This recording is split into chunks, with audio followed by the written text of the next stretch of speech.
இன்னைக்கு வளர்பிறை பஞ்சமி. நெல்லிக்காய் தீபம் எப்படி போறதுன்னு பார்க்கலாம் வாங்க. கொஞ்சம் பெரிய சைஸ் நெல்லிக்காவை சுத்தம் பண்ணி எடுத்துக்கணும். அது சென்டர்ல கட் பண்ணி எடுத்துக்கலாம். எண்ணெய் ஊத்தி விளக்கேற்றுற அளவுக்கு கொஞ்சம் குழியா கட் பண்ணி எடுத்துக்கோங்க. நம்ம கிட்ட எது இருக்கும், நெய் இல்லாட்டி நல்லெண்ணெய் எதுவா இருந்தாலும் நம்ம அதை வச்சு நம்ம தீபம் போட்டுக்கலாம்.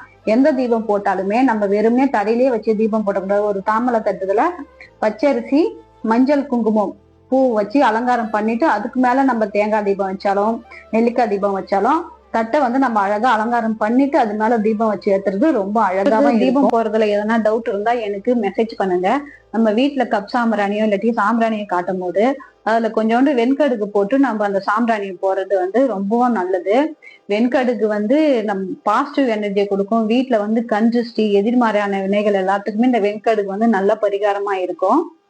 வெள்ளிக்கிழமை 3/16 பஞ்சமி திதி முடிஞ்சது. அதுக்கப்புறம் சஷ்டி திதி ஆரம்பிக்குது. சஷ்டி திதி எப்ப ஆரம்பிக்குதுன்றத நான் அடுத்த வீடியோல சொல்றேன். Okay friends.